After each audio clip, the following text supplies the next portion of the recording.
Oi, turma, tudo bem? Hoje vou falar sobre fisiologia digestiva em ruminantes. Esse assunto está em nutrição animal na Faculdade de Medicina Veterinária. Então vamos lá, aqui é a ilustração de um estômago poligástrico, onde tem várias câmeras, que é esse o estômago dos ruminantes. A classificação dos animais de acordo com o comportamento alimentar. Então eles podem ser carnívoros, que é aqui, que estão inclusos os cães e os gatos. E o trato gastrointestinal deles é curto, ó, pode ver. É tranquilo, é fácil a digestão aqui. Os herbívoros são os ruminantes e os não ruminantes. Dentro dos não ruminantes, nós temos os equídeos, os coelhos, os elefantes, etc., né? Pode ser mais.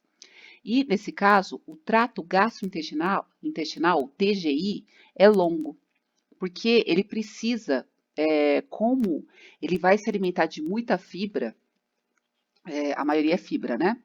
E essas fibras têm um processo de digestão mais difícil, demora para ser quebrado. Então, ele precisa de uma adaptação, o trato gastrointestinal precisa estar adaptado, né, para facilitar a digestão das fibras. Por isso que ele é poligástrico, ele é composto, porque é complicado. Então, o trato gastrointestinal de herbívoros é longo. E os onívoros, que são os humanos e suínos, que é aqui, ó, nessa última ilustração, tem o trato gastrointestinal intermediário. Os carnívoros, eles se alimentam dos próprios carnívoros, né? Dos herbívoros também, né? E os herbívoros, pelo fato de eles se alimentarem de fibras, os carnívoros, quando eles se alimentam dos herbívoros, eles acabam absorvendo essa fibra, esse nutriente. Então, para os carnívoros é muito bom, porque eles acabam pegando nutrientes, né? Que eles não comem, porque eles não comem fibras. Então, eles acabam ingerindo essas fibras através da alimentação dos herbívoros. Agora vamos para a digestão mesmo, né? Onde começa a digestão? A digestão, ela inicia-se na boca com a apreensão de alimentos. O boi, o bovino, ele não tem dente incisivo superior. Você pode ver. Aqui, ó, não tem dente, que é o chamado pulvino dentário, né? Não tem dente em cima, tem embaixo, né? Aqui, ó, embaixo. A língua dele, dos bovinos, ela é bem forte, tem uma musculatura forte e é uma língua comprida. Então, para pegar a forragem, né? O que ele usa? Ele usa a língua para pressionar esse alimento para a boca. E aí ele vai começar o processo de mastigação. E aí ele usa, né, para cortar essa forragem, os dentes incisivos inferiores, que são esses aqui. Os caprinos e os ovinos, eles têm os dentes incisivos, a língua e o lábio superior é que vão auxiliar eles na apreensão de alimentos, na primeira etapa. A segunda etapa é a mastigação.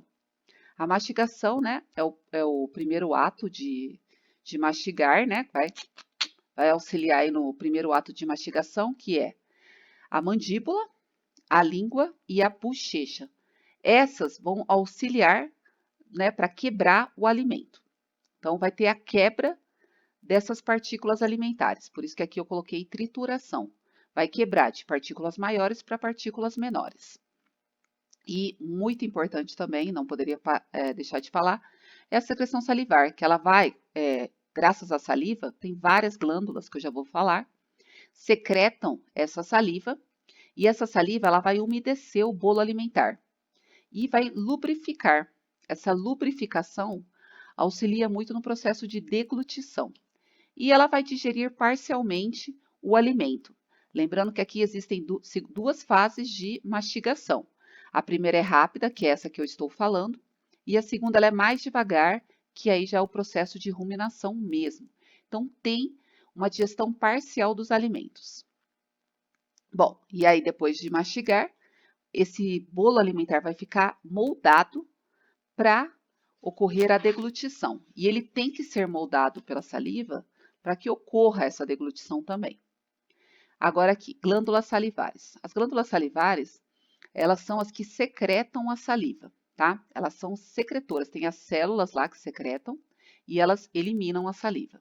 Aqui nós temos as glândulas, né? Aqui de um equino, de um boi, de um porco. Aqui já é um carnívoro, né? Então, as glândulas parótidas, que são essas aqui, ó, em azul, elas são as que secretam 50% da saliva. Olha como ela é importante. Ela secreta metade, né, do que todas, né, secretam. 50% da saliva é dela. Os outros 50% são das outras glândulas. E a vaca são secretados de 60 a 80 litros de saliva. Olha isso. É muito, né? Depois nós temos as glândulas submaxilares, as glândulas sublinguais e as glândulas secundárias. As glândulas secundárias, elas são compostas por células serosas e por células mucosa.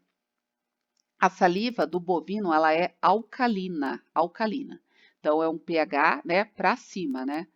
Não é ácida, tá? É um pH alcalino. E vai auxiliar aí no pH adequado no ambiente ruminal, para que ocorra o processo de ruminação. Então, aí nós temos as células serosas, que elas fazem parte da glândula secundária, e elas eliminam água, eletrólito e proteína. Células mucosas eliminam mucina, né, o muco, que vai auxiliar aí no processo de lubrificação. Aqui a célula mucosa, ó. Ela auxilia na ação lubrificante, porque a forragem ela é difícil de deglutir, né? Então, ela vai auxiliar nesse processo. Continuando. E como que é o mecanismo, né? Então, existem, para que ocorra, né, a secreção da saliva, tem que ter reações anteriores a isso. Não é do nada assim que vai secretar a saliva. Não. Existem as fibras do nervo facial e glossofaríngeo. Eu não encontrei uma ilustração dos bovinos, né, dos ruminantes. Então, eu vou pegar aqui de nós, humanos. Então, aqui, ó, nervo facial. Você pode ver que ele vai inervar aqui a parte da face e aqui vai também pegar as glândulas, né? Então, esse nervo, ele vai inervar as células secretoras das glândulas salivares. Então, dentro das glândulas existem células. E essas células são inervadas por este nervo, que vai estimular aí a, né, formação e liberação dessa saliva. Mas antes disso, para que ocorra isso, tem que ter existem receptores, os receptores colinérgicos, né? Podem ser muscarínicos e os nicotínicos. E é aí que vai ter a interação da acetilcolina, né, que é um neurotransmissor, que vai se juntar com esse receptor. Quando ela se junta com esse receptor, o que ocorre? Ocorre lá a produção da saliva e a eliminação da saliva, né? Então, essas células, tem que ocorrer isso. A acetilcolina tem que ter se unido com os receptores colinérgicos, tá? Lembra que a acetilcolina, ela vai trazer o quê? Prazer, né? Quando está bom. Então, quando você pode ver que não só acontece com nós humanos, mas nos animais também. Quando eles sentem cheiro de uma comida gostosa, ou através da visão, né? O que acontece? Se ele sente aquela, né, aquela sensação boa, vai ocorrer uma resposta parasimpática e o que vai resultar na secreção salivar. Então, tem tudo um caminho para chegar à secreção da saliva. As células glandulares, ou seja, as células da glândula salivar, elas secretam água, eletrólitos, enzimas e muco. Então, vai secretar, né, tudo isso. E depois, quando elas passarem, né, pelos ductos, esses ductos eles vão reabsorver parte do que foi eliminado. São os eletrólitos, eletrolitos.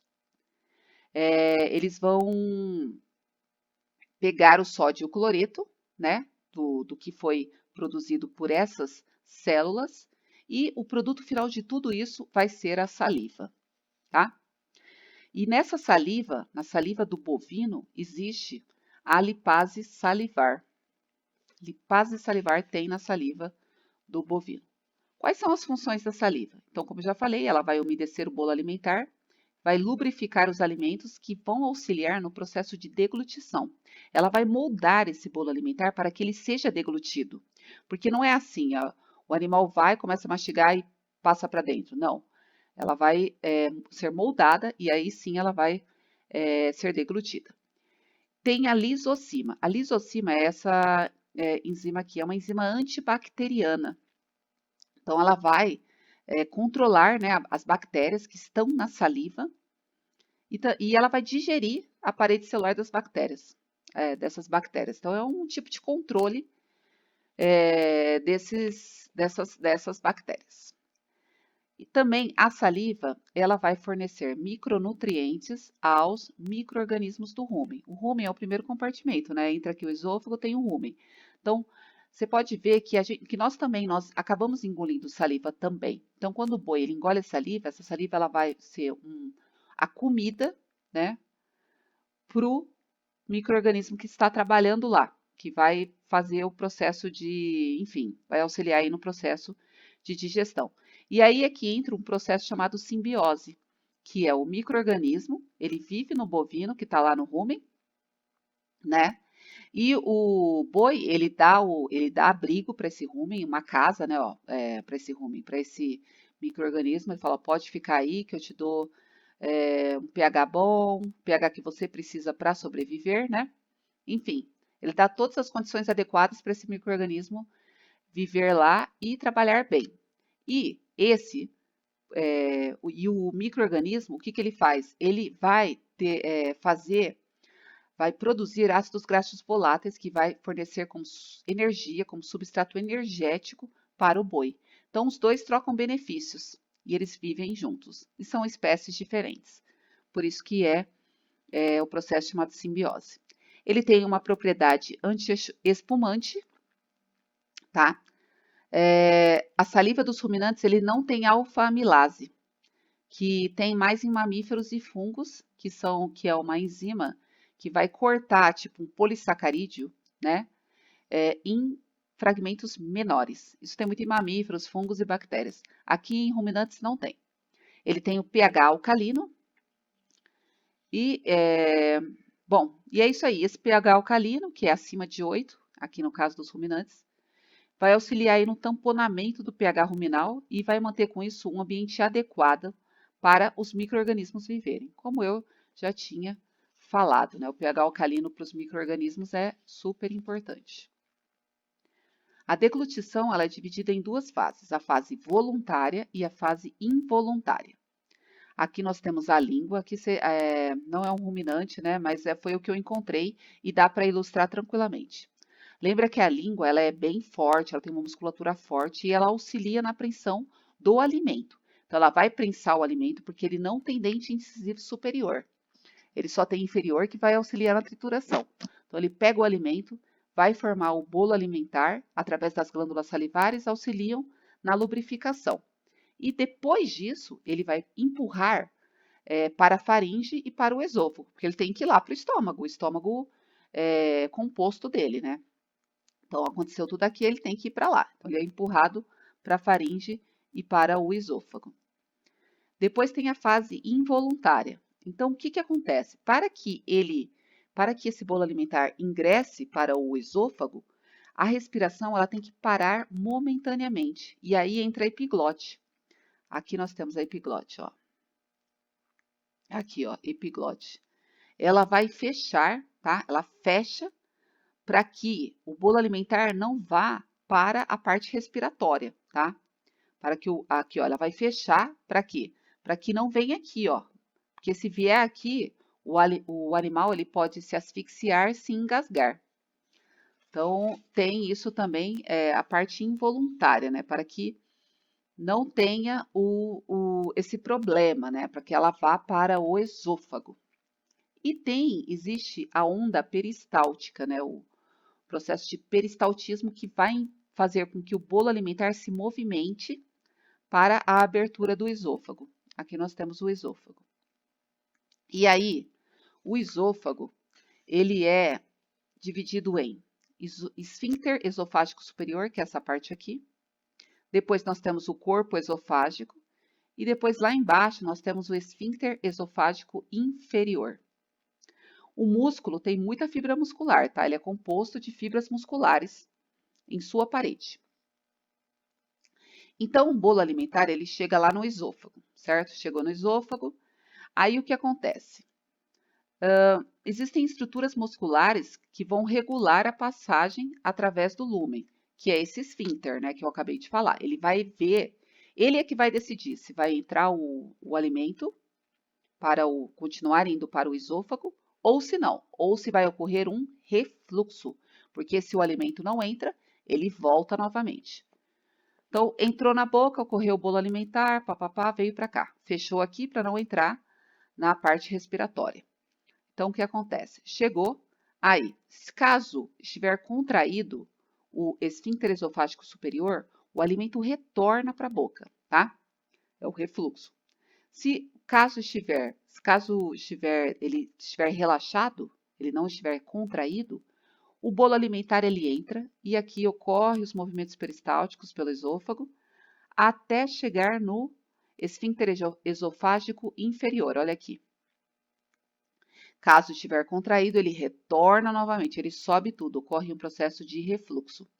Caso estiver relaxado, ele vai entrar aqui na cavidade gástrica, no estômago, né? No primeiro compartimento, que é o rumen. O refluxo em humanos carnívoros, ele não é um movimento normal, não é um movimento desejável. É uma condição patológica que precisa ser tratada. Por quê? A pessoa humana, estou falando de humanos, quando ele tem um refluxo, o bolo alimentar que está lá no estômago está em pH ácido. Então, quando ele ingressa, ele volta para o esôfago ele não está apto, ele não tem estrutura para suportar isso. Então, ele tem que ser tratado, né? Tem que ser tratado esse processo aí dos esfíncter para que não ocorra refluxo. Em bezerros, ocorre muito isso, mas é que o esfíncter ele está sendo desenvolvido, tá? Ele está em desenvolvimento. Que eu já vou falar o que acontece, né? Então, o esfíncter ele já não é muito útil em bezerros porque ele está em desenvolvimento. Mas eu já vou falar o que vai acontecer por causa disso.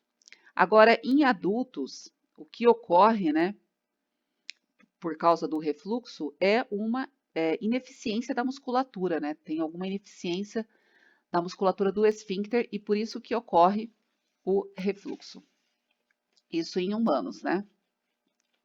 Bom, continuando. Então, aqui é o estômago composto, com várias câmeras, né? Sensacional a parte digestiva dos ruminantes, eu acho muito legal. Então, vem aqui o esôfago, aí vem o bolo alimentar. O primeiro compartimento, o primeiro estômago, é o rumen. É onde vai ocorrer o processo fermentativo. E aí é que vai começar o trabalho dos micro-organismos, né? Então, o rumen. Depois do rumen, nós temos o segundo estômago, que é o retículo. E depois do retículo, ocorre uma contração e o bolo alimentar ele acaba voltando. Mas isso eu vou explicar mais para frente. O terceiro estômago é o omaso e o quarto estômago é o abomaso, que é o estômago verdadeiro. É ação semelhante aos monogástricos, que somos nós. Por quê? Porque tem a secreção de ácido clorídrico pelas células parietais, tem uma digestão enzimática e química, igual nós em nosso estômago. Então, por isso que eles falam estômago verdadeiro, porque tem muito a ver com os estômagos de monogástricos. Então, vamos lá. Chegou, o alimento está lá no esôfago, chegou, passou pelos esfíncteres e entra lá no rumen, que é o primeiro compartimento, é o primeiro estômago. O rumen, ele é esse aqui, ó. Aqui o rumen, olha como ele é grandão, bem grande, né? Então, o rumen, ele é formado, ele é composto por papilas. Aqui as papilas. Isso aqui é uma vaca, tipo um bezerro que vai crescendo, tá? E aí o bezerro ele já não vai nascer tudo pronto, né? Ele vai se desenvolvendo. Aqui já temos aqui as papilas, que já foram desenvolvidas. E elas vão aumentar a área de superfície e vai facilitar a absorção, né? Vai facilitar a absorção. Isso já é uma grande diferença com animais monogástricos, porque os monogástricos, eles não têm absorção no estômago, tá? E aqui nos ruminantes, sim. A parede do rumen vai ter o epitélio estratificado, pavimentoso, queratinizado. Quais são as funções do rumen? Então, quanto maior for a quantidade, a proporção de micro-organismos que vivem no rumen, maior vai ser a fermentação. E a mesma coisa inverso, quanto menor a quantidade de micro-organismo, menor a câmara de fermentação. Aqui ocorre a absorção dos ácidos graxos voláteis, que são produzidos por esses micro-organismos que vivem aí, que serve como fonte de energia para os ruminantes. E não existe secreção de enzimas, né? Aqui não tem, é só lá no estômago verdadeiro, exceto os micro-organismos que vivem aí, tá? Esses sim podem eliminar algum tipo de enzima. As papilas, elas são altamente vascularizadas, né? E elas são adaptadas para absorver esses ácidos graxos voláteis. Continuando, então do rumen, agora vai para o retículo. Ó, esse é o rumen, o retículo é esse aqui, que está aqui na frente. Portanto, ele é cranialmente ao rumen, ele está na frente, ó, tá? Tem uma parede pregueada. Olha aqui a crista do retículo, ó, dá uma olhada. O que isso aqui te lembra? É muito parecido com favos de mel, né? Então, tem formatos de favo de mel. Aqui também, ó, as pregas. E aqui, aqui tem o rumen e aqui o retículo. Então, tem uma prega, né? A prega rúmeno reticular, onde vai ter uma comunicação desses dois compartimentos. Nós podemos ver melhor aqui, ó. Aqui está o rumen e aqui está o retículo. Então, aqui vai ter a comunicação entre eles. Olha como dá para ver bem as cristas do retículo aqui. Olha aqui. E aqui nós vemos melhor até no tópico do rumen, as papilas. Olha como ela aumenta a absorção, né? Porque as papilas, ela aumenta a superfície de contato, que tem contato com a forragem, com o bolo alimentar que entrou. Bom, e aqui também. Vamos lá, então. Então, quais são as funções? Quais são as funções do retículo? Misturar a digesta e regurgitação. Então, ele vai continuar misturando aqui, o bolo alimentar veio aqui. Quando ele vem, ocorre um processo de contração do retículo. Então, contrai esse retículo. E o bolo alimentar, o alimento que estava lá, vai para a boca, tá? Ele vai lá para a boca novamente.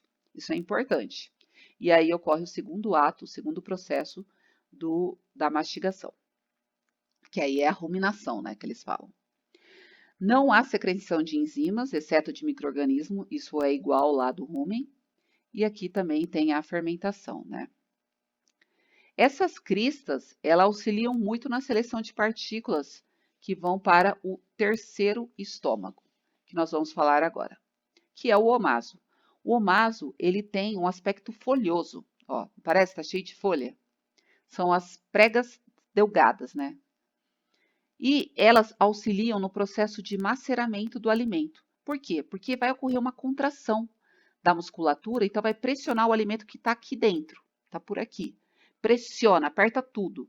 E aí ocorre o processo de maceramento, tá? Então, ó, compressão e com isso vai absorver a água e ácidos graxos voláteis. Então, aqui, ó, nós podemos ver o omaso, ó, seria essa parte aqui.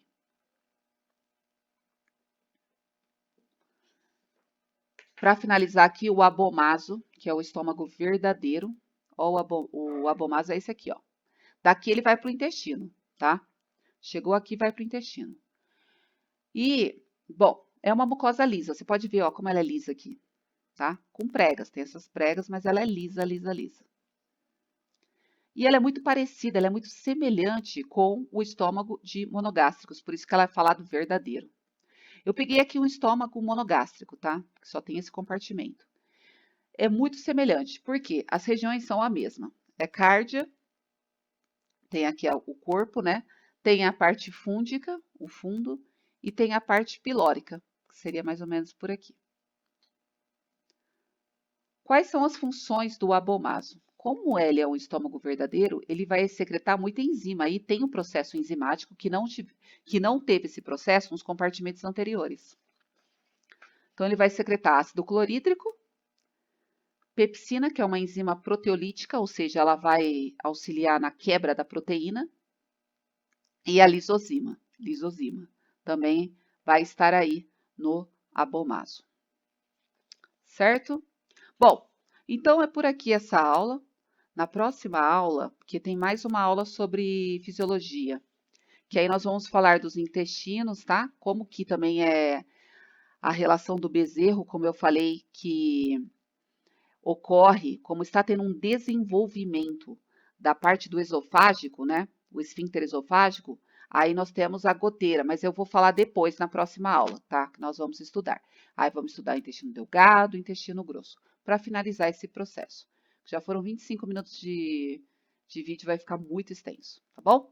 Bom, então deixo vocês aqui, bom estudo e depois assistam a segunda parte desse tópico, que é importante para encerrar completamente. Para quem não me conhece, eu tenho um Instagram, né? Tenho meu Instagram, é @faaprender. Então me sigam lá que tem bastante IGTVs explicativos que vão auxiliar aí no seu estudo. Tá ok? Então, deixo vocês, bom estudo.